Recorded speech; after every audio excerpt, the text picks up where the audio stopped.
Hello दोस्तों, आपके अपने चैनल एसजी नॉवल वर्ल्ड में आप सबका स्वागत है। ऐसे ही रोचक स्टोरी के लिए चैनल को सब्सक्राइब जरूर कर लीजिए। आज एक और नई स्टोरी कवर करने जा रहे हैं, जिसका टाइटल है मेरी जिंदगी में अजनबी का इंतजार है। आइए अब एपिसोड कंटिन्यू करते हैं।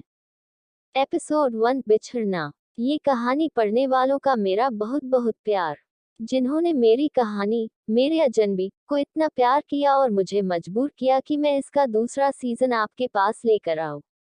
आशा करती हूँ कि आप इस कहानी को भी उतना ही प्यार देंगे और मैं कोशिश करूंगी कि जो छोटी मोटी गलतियां मैंने उस कहानी में की इसमें ना हो। मैं आपकी उम्मीदों पर खरी उतरूं, ऐसी आशा है। तो चलिए कहानी को आगे बढ़ाते हैं। धनराज गिर हाउस में। तो क्या तुमने फैसला कर लिया है मुझे छोड़ने का? एक आदमी ने अपने गोद में 4 साल के लड़के को लेकर पूछा। उसके सामने उसकी पत्नी अपनी गोद में एक 5 साल की लड़की को लेकर खड़ी थी। उस औरत के चेहरे के भाव को देखकर लग रहा था जैसे उसने अपना मन बना लिया हो। उस औरत ने हिम्मत जुटाकर कहा, हाँ, मैंने फैसला कर लिया है तुम्हें छोड़ने का। मैं अब और अंधेरे में नहीं रहना चाहती हूँ। तभी एक मिडिल एज की औरत की आवाज आई, अयांश, अमूल्या, क्या ये तुम्हारा आखिरी फैसला है? जरा बच्चों के बारे में तो सोचो। उद्धरण चिन्ह। सामने लड़ने वाले इस वक्त कोई और नहीं बल्कि अयांश और अमूल्या थे। अमूल्या ने सामने आरुषि को देखा और कहा, बच्चों के बारे में तो सोचकर फैसला किया है। ना मैं अंधेरों में रहूंगी और ना ही मेरे दोनों बच्चे। उद्धरण चिन्ह। खबरदार, जो मुझसे मेरे बच्चों को अलग करने की कोशिश भी की तो। अयांश ने बेहद गुस्से में कहा। उसका गुस्सा देखकर और सुनकर अमूल्या के गोद में बच्ची रोने सी लगी थी। अमूल्या ने देवयांशी को चुप कराते हुए अयांश से कहा, अयांश, मुझे तुमसे कुछ नहीं चाहिए सिवाय मेरे बच्चों के। उद्धरण चिन्ह। इस पर अयांश ने गुस्से में अपने शब्दों को चबाकर अमूल्या से कहा, नहीं, नहीं मिलेंगे तुम्हें बच्चे। ये बच्चे तुम्हारे नहीं, मेरे हैं। अयांश धनराज गिर के, तुम बेशक इस घर से जा सकती हो, पर मेरे बच्चों को नहीं। उद्धरण चिन्ह। अयांश की आंखों में इस वक्त बेहद गुस्सा उतर आया था। परिवार में मौजूद लोग उनका तमाशा देख रहे थे। किसी ने नहीं सोचा था कि अयांश और अमूल्या एक दिन अलग होंगे। अयांश ने अपने गोद में छोटे आदित्य को देखा, जो वहां का माहौल जानने की कोशिश कर रहा था। अयांश ने आदित्य को गोद से उतारा और अमूल्या के पास अपने कदम बढ़ाते हुए कहा, लाओ मेरी बेटी को। मेरी देवयांशी मेरे पास रहेगी, कहकर वो उसे छीनने लगा। अमूल्या ने अयांश को दूर करते हुए कहा, नहीं अयांश, तुम ऐसा नहीं कर सकते हो। तुम मुझसे मेरी बेटी नहीं ले सकते हो, कहकर अमूल्या बहुत कोशिश कर रही थी अयांश को दूर करने की। अमूल्या की आंखों में आंसू थे। उनकी इस लड़ाई में उन दोनों ने ध्यान नहीं दिया कि छोटी सी देवयांशी को कितना दर्द हो रहा था। देवयांशी रोने लगी थी। उसका रोना सुनकर परिवार के लोगों को बिल्कुल अच्छा नहीं लग रहा था। तभी आरुषि आगे आई और उसने हाथ आगे बढ़ाकर देवयांशी को ले लिया। अयांश और अमूल्या आरुषि को देखने लगे। अमूल्या ने देवयांशी को लेने के लिए अपना हाथ बढ़ाया था कि आरुषि ने गुस्से में कहा, आप बस भी करो। तुम दोनों इस तरह लड़ रहे हो कि एक छोटी सी बच्ची का भी ख्याल नहीं किया। उद्धरण चिन्ह। कहकर वो देवयांशी को चुप कराने लगी। अयांश और अमूल्या दोनों ने नफरत से एक दूसरे को देखा और फिर नजरें फेर ली। एक समय पर एक दूसरे से बेइंतहा प्यार करने वाले लोग आज अलग होने के लिए तैयार है। आरुषि ने ऊंची आवाज में कहा, इस वक्त घर की मैडम मैं हूँ, और मैं ये फैसला करूंगी कि बच्चे किसके पास रहेंगे। उसकी बात सुनकर सबकी नजर आरुषि पर आ गई। मुझे मेरे बच्चे चाहिए, और कुछ नहीं। अमूल्या ने आरुषि के आगे हाथ जोड़कर रोते हुए कहा, घर की मैडम होने के साथ साथ आप एक माँ और एक औरत भी है। उद्धरण चिन्ह। आरुषि ने अमूल्या की तरफ देखा, उसकी अलग होने की जो वजह है। अगर आज आरुषि उस जगह होती तो वो भी यही चुनती। अयांश ने आरुषि से कहा, मॉम, प्लीज, मेरे पसंद जीने के लिए मेरे बच्चे ही है, मैं उनके बिना नहीं रह सकता हूँ। उद्धरण चिन्ह। अयांश चाहता था कि आरुषि फैसला उसके हक में ले, आरुषि ने पास ही मौजूद अपने पति आदित्य की तरफ देखा। आदित्य ने आरुषि की कश्मकश को समझते हुए कहा, तुम जो फैसला लोगी वो मंजूर होगा। उद्धरण चिन्ह। आरुषि ने गहरी सांस ली और दोनों बच्चों को अपने पास बुलाया। सभी की नजर आरुषि के फैसले पर थी। आरुषि ने उन 4 साल के दोनों बच्चों को देखा और कहा, आदित्य, देवयांशी, आपके मम्मा पापा आप दोनों से बहुत प्यार करते हैं। देवयांशी मासूम आवाज में बोली, दादी, हम भी माँ पापा को बहुत प्यार करते हैं। छोटे आदित्य ने मासूम आवाज में कहा, दादी, आप ही कहते हो ना प्यार करने वालों को साथ रहना चाहिए। हमें दोनों के साथ रहना है। उसकी बात सुनकर सभी हैरान हुए क्योंकि आर्यशी के कुछ पूछने से पहले ही छोटे आदित्य ने उन सभी को जवाब दे दिया था। आरुषि ने छोटे आदित्य की तरफ देखा जो कम उम्र से बहुत समझदार और काबिल है।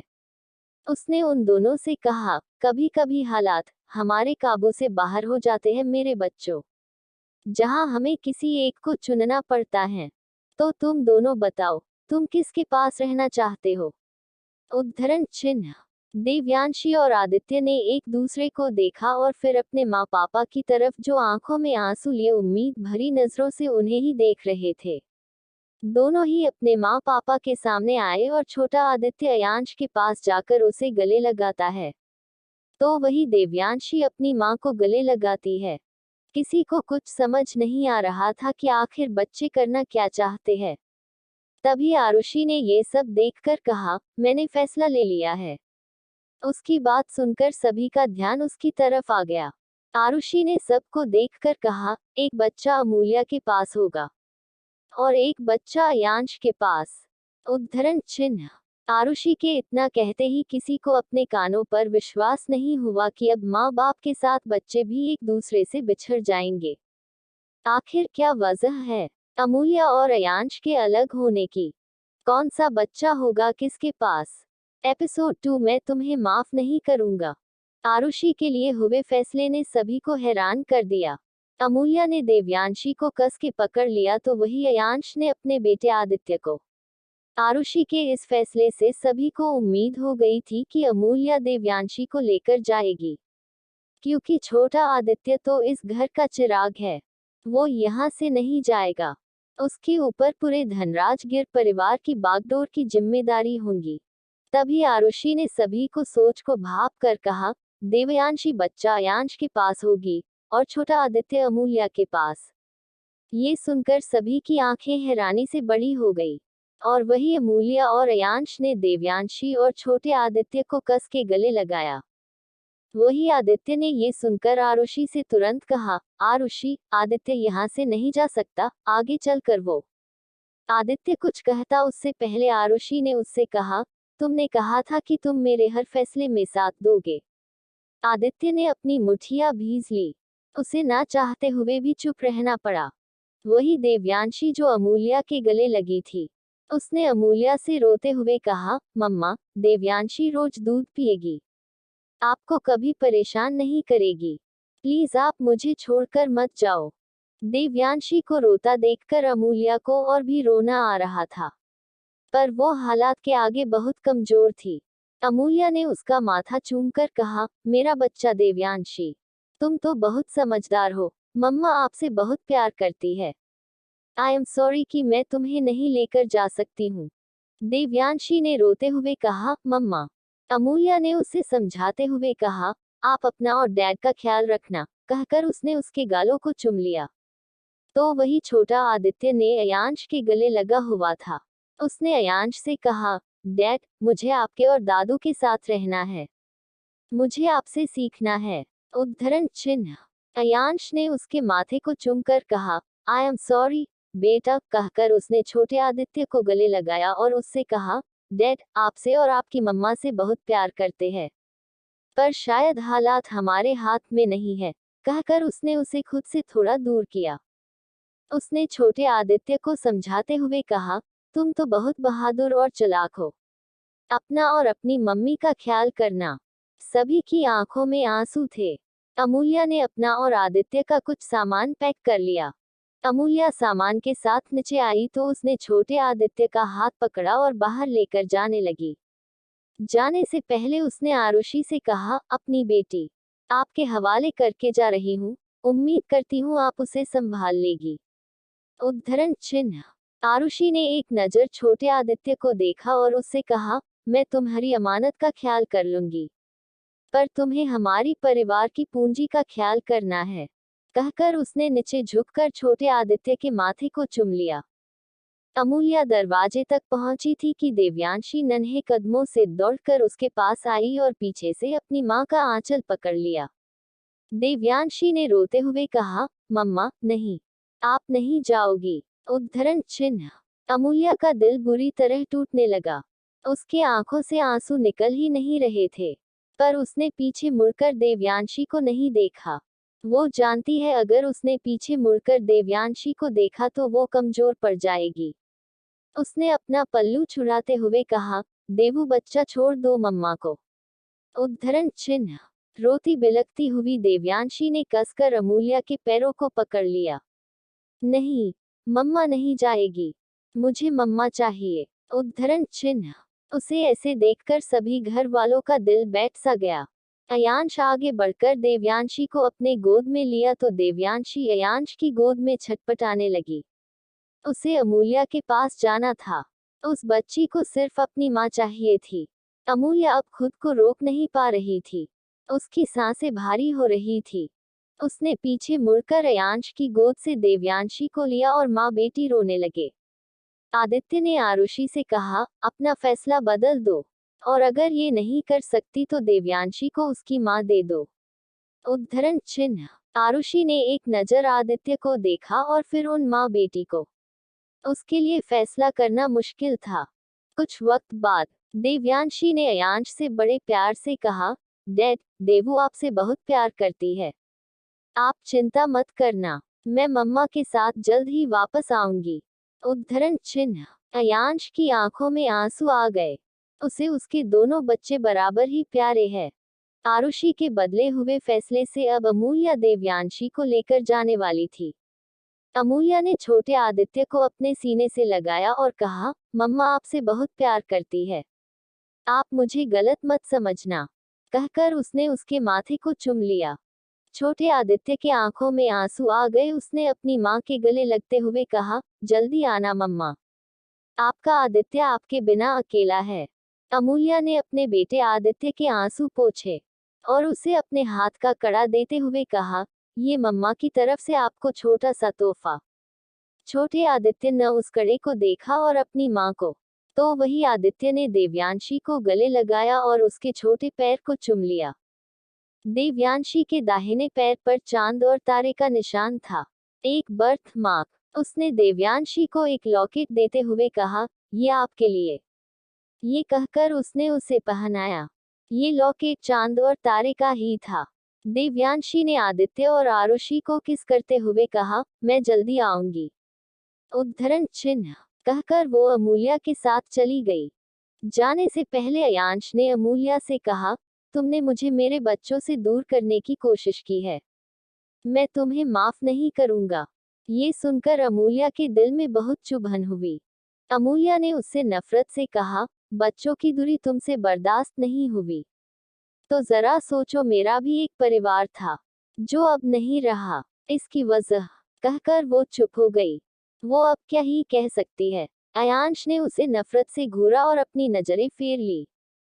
Episode 3, I love you Varun.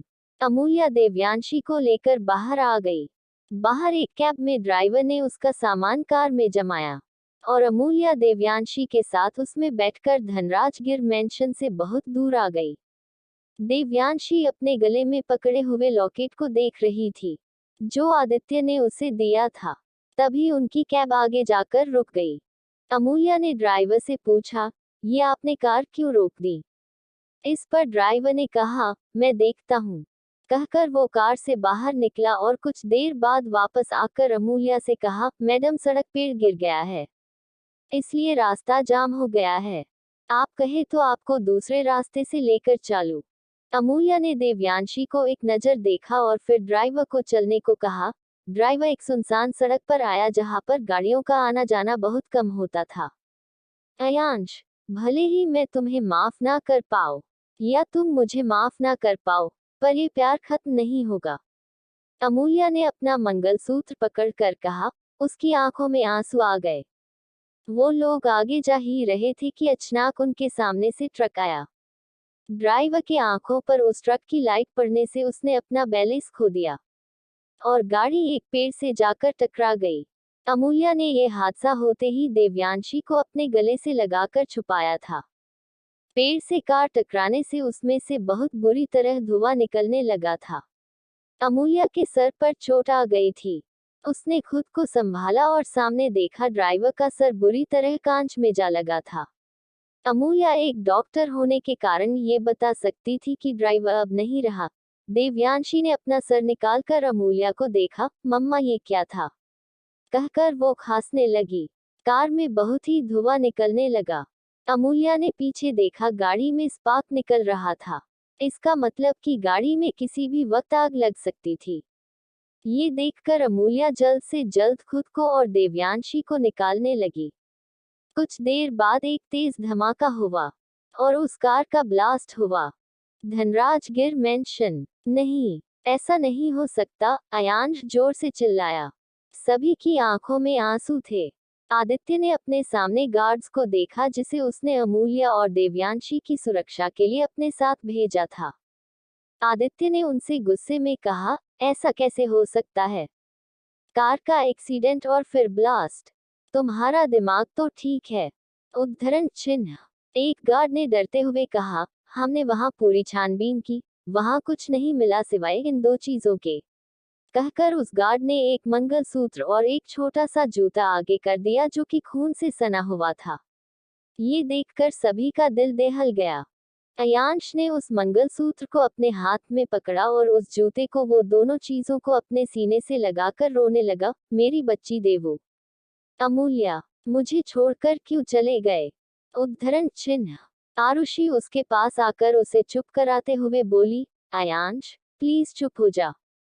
Ayansh ने आरुषि से गुस्से में कहा, कैसे शांत हो जाऊं मैं? मेरी पत्नी और मेरी बच्ची अब इस दुनिया में नहीं है और आप कह रही है मैं शांत हो जाऊं। आपके एक फैसले ने मुझसे मेरी दुनिया छीन ली। अयांश के इस बर्ताव पर आदित्य ने उससे कुछ नहीं कहा। आरुषि ने रोते हुए कहा, पर अलग होने का फैसला तुम दोनों का था। उद्धरण चिन्ह। अयांश ने उस मंगलसूत्र को देखते हुए कहा, काश जिस तरह मैंने उससे शादी जबरदस्ती की थी उसी तरह मैं उसे अपने साथ जबरदस्ती रख लेता, तो आज ये दिन ना देखना पड़ता। कहते हुए वो अपने रूम में जाने लगा।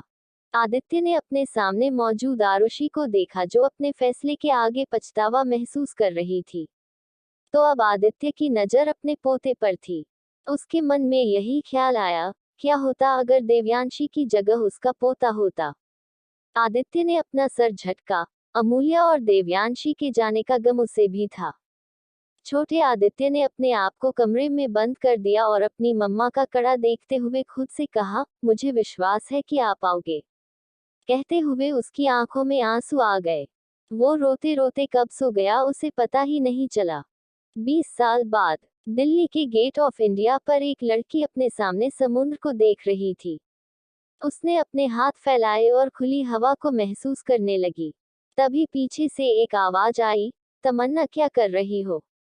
नीचे आओ, कहीं गिर ना जाओ। उद्धरण चिन्ह।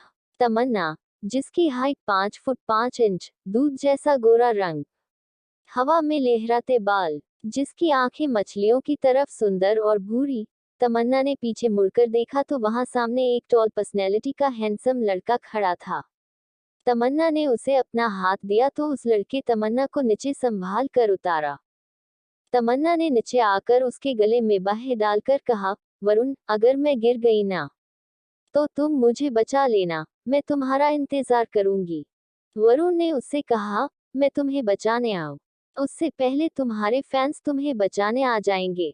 तमन्ना ने उससे कहा, मुझे लोगों की परवाह नहीं, क्यों ना हम ऐसी दुनिया बसा ले जहां तुम, मैं और कोई नहीं सिवाय हमारे प्यार के। उद्धरण चिन्ह। वरुण ने उसके सर पर चपत लगाकर कहा, मैडम आपका ये सपना पूरा होगा, पर उससे पहले आपको कल अपना अवार्ड फंक्शन अटेंड करना होगा। तुम्हारे बेस्ट फीमेल एक्ट्रेस बनते ही हम शादी कर लेंगे। वरुण की ये बात सुनकर तमन्ना के चेहरे पर खुशी आ गई। उसने वरुण को गले लगाकर कहा, आई लव यू वरुण। इसी बातों में वरुण ने उसे उसके घर छोड़ दिया और वहां से चला गया। एपिसोड 4 वरुण कुकरेजा ने किया प्राची को प्रोपोज। अगले दिन धनराजगिर मेंशन में एक बड़ी सी कार आकर रुकी। गार्ड्स ने उस कार को देखा तो एकदम से अलर्ट होकर अपना सर झुका लिया। ड्राइवर गाड़ी से निकलकर उस कार का दरवाजा खोलता है, जिसमें से एक लेदर का शूज पहने हुए एक हैंडसम लड़का बाहर आता है। उसकी काली गहरी आंखें, हाथों में महंगी घड़ी, बाल जेल से सेट और उसकी परफेक्ट जोलाइन और साथ में उसका कोल्ड ऑरा ये बताने के लिए काफी था कि वो कौन है। तभी उस कार में से एक लड़की बाहर आई, आदित्य। उस लड़की उस हैंडसम लड़के को आवाज दिया। आदित्य ने पीछे देखा और अपना हाथ उस लड़की को दिया। उस लड़की ने उसे ऐसे मुस्कुरा कर देखा जैसे वो उसे थैंक यू कह रही हो। उस लड़की ने इस वक्त high jeans off shoulder top पर ब्लैक कोट पहना हुआ था। वो लड़की हाई हिल्स ने आदित्य के साथ अंदर आई। आदित्य ने लिविंग रूम में नजर घुमाई, वहां कोई मौजूद नहीं था। आदित्य ने बटलर को बुलाया और उससे पूछा, सब लोग कहाँ पर है।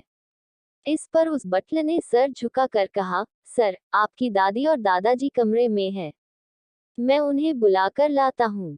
आदित्य ने उसे जाने की इजाजत दी तो वो बटलर वहां से चला गया। बटलर के जाने के बाद उस लड़की ने आदित्य से पूछा, आदित्य, क्या तुम्हारी दादी मुझे पसंद करेगी। आदित्य ने उसकी तरफ अपनी नजर घुमाई तो उस लड़की ने आगे कहा, मेरा मतलब है कि क्या उन्हें हमारा रिश्ता मंजूर होगा। इस पर आदित्य ने उससे कहा, भव्या, रिलैक्स। मेरी दादी मुझसे बहुत प्यार करती है और दादाजी मेरी दादी से, एक बार अगर दादी ने हाँ कर दी तो हमारी शादी पक्की। आदित्य की बातें सुनकर भव्या के होठों पर मुस्कान आ गई और साथ ही उसे इस बात का अंदाजा हो गया कि इस घर में उसकी दादी की बहुत चलती है और आदित्य अपनी दादी को बहुत मानता है। दूसरी तरफ एक बड़े से मैदान में अवार्ड शो रखा गया था, जहां फिल्म जगत से जुड़े सभी कलाकार शामिल हुए थे। स्टेज काफी अच्छे से सजाया गया था। बाहर रेड कार्पेट पर सितारे आ रहे थे और मीडिया उनकी फोटो ले रही थी। तभी वहां पर तमन्ना अपने ऑफ शोल्डर ग्रे कलर के गाउन में आई। वहां मौजूद उसके फैंस उसका नाम लेकर चिल्ला रहे थे। तमन्ना ने मीडिया के सामने अपनी तस्वीरें खिंचवाई और मीडिया के कई सवाल का जवाब भी दिया। तभी मीडिया ने उससे एक सवाल किया, क्या लगता है मिस तमन्ना, क्या आपको ये अवार्ड मिलेगा।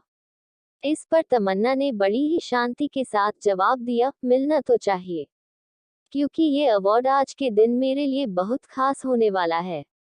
कहकर उसने सभी को बाय कहा और वहां से चली गई। तमन्ना ने किसी को भी अपने और वरुण के रिश्ते के बारे में नहीं बताया गया था। तमन्ना स्टेज पर जाकर अपना अवार्ड हासिल करना चाहती और फिर अपने प्यार वरुण को। कुछ ही देर में अवार्ड फंक्शन शुरू हो गया। होस्ट ने काफी अच्छा एंटरटेन किया और एक के बाद एक अच्छी परफॉर्मेंस के बाद सभी को अवार्ड मिलना शुरू हो गया। आखिर में बेस्ट फीमेल अवार्ड का वक्त आया। तमन्ना भगवान से प्रार्थना कर रही थी कि उसका नाम आए, पर स्टेज पर आए गेस्ट ने नाम लेते हुए कहा, तो इस साल का बेस्ट फीमेल अवार्ड जाता है प्राची अरोड़ा को। प्राची अरोड़ा अपना नाम सुनते ही मुस्कुराते हुए खड़ी हुई। उसके आसपास के लोग उसे बधाई देने के लिए आगे आए। वही तमन्ना के चेहरे की मुस्कुराहट एकदम से गायब हो गई थी। बेस्ट फीमेल का अवार्ड उसे नहीं मिला। अब वो वरुण को शादी के लिए कैसी मनाएगी, इस बारे में तमन्ना सोच रही थी। अगर वरुण नहीं माना तो उसे 1 साल का इंतजार और करना होगा। तमन्ना सब कुछ सोच रही थी कि तभी सामने स्टेज पर एक अनाउंसमेंट ने उसका ध्यान खींचा। उसने सर उठाकर देखा तो उसकी आंखें हैरत से बड़ी हो गई। सामने स्टेज पर वरुण कुकरेजा घुटनों के बल बैठा था और उसके हाथ में एक रिंग थी और सामने खड़ी प्राची उसे मुस्कुराकर देख रही थी। तमन्ना को जोर से झटका लगा, वो अपनी जगह से खड़ी हो गई। क्या वरुण प्राची को प्रपोज कर रहा है? अगले ही पल तमन्ना का ये ख्याल सच हो गया। तमन्ना ने अपने कानों से सुना, वरुण ने मुस्कुराकर प्राची से कहा, प्राची, जब से तुम्हें देखा है, तुम्हारे साथ अपनी पूरी जिंदगी देख ली है, क्या तुम मेरे साथ शादी करोगी? प्राची तो खुशी और हैरानी के मिले जुले भाव से वरुण को देख रही थी। वही फैंस प्राची और वरुण को ब्लेसिंग देने लगे। सभी प्राची को हाँ कहने के लिए कहा। प्राची शर्माकर अपना हाथ आगे किया और वरुण ने प्राची को रिंग पहना दी। ऐसा करते हुए वरुण ने एक बार भी तमन्ना को नहीं देखा। तमन्ना की आंखों से आंसू बहे जा रहे थे। तमन्ना को यकीन नहीं हो रहा था कि उसका वरुण ऐसा कुछ करेगा। क्या वरुण को उससे प्यार नहीं? क्या वरुण को सिर्फ एक अवार्ड से मतलब था? क्या उसे तमन्ना के प्यार और उसकी फीलिंग की परवाह नहीं? तमन्ना को यकीन नहीं हो रहा था कि उसका वरुण उसके साथ ऐसा कर सकता है। सभी का ध्यान स्टेज पर था। वरुण और प्राची एक साथ स्टेज पर खड़े फोटो ले रहे थे। तमन्ना वरुण से उसी वक्त लड़ना चाहती थी, उससे सवाल करना चाहती थी, पर उसके शब्द उसके मुंह से निकल ही नहीं रहे थे। तमन्ना अपना पस लेती है और वहां से चली जाती है। उसकी सांसें फूल रही थी। तमन्ना को काफी लोगों ने देखकर आवाज दी, पर तमन्ना ने किसी की भी नहीं सुनी। तमन्ना के कानों में सिर्फ वरुण के शब्द थे कि वो प्राची के साथ अपनी दुनिया देखता है। एपिसोड 5, नशा और मुलाकात। प्लाजा बार, जहां हर कोई मस्ती में झूम रहा था, और ऐसे में एक प्राइवेट एरिया में दो आदमी टॉप फ्लोर पर बैठे हुए थे। उनमें से एक आदमी जिसकी उम्र 25 साल, काली गहरी आंखें, जिसकी अट्रैक्टिव बॉडी होने के बावजूद वो आदमी काफी गुस्से में ड्रिंक पर ड्रिंक किए जा रहा था। उसके सामने मौजूद 24 साल के आदमी ने उसे ऐसे शराब के नशे में देख बोला, आदित्य भाई, इतना ज्यादा ड्रिंक मत कीजिए, होश से काम लीजिए। उद्धरण चिन्ह। तभी सामने उसके भाई ने जोर से ग्लास जमीन पर तोड़ते हुए कहा, कैसे शांत हो जाऊं मैं क्रिश? आखिर कैसे? दादी ने भव्य को पसंद नहीं किया है। वो नहीं चाहती कि मैं भव्य से शादी करूं। उद्धरण चिन्ह। ये सब कहते हुए आदित्य की सांसें गुस्से में फूल रही थी। उसे ऐसे गुस्से में देख कृष्ण ने उससे कहा, भाई रिलैक्स। दादी ने कहा है तो कोई वजह जरूर होगी। आदित्य ने उसकी तरफ देखा और कहा, हाँ वजह है। वही वजह है जिससे आज मैं अपनी माँ और बहन से दूर हूँ। उद्धरण चिन्ह।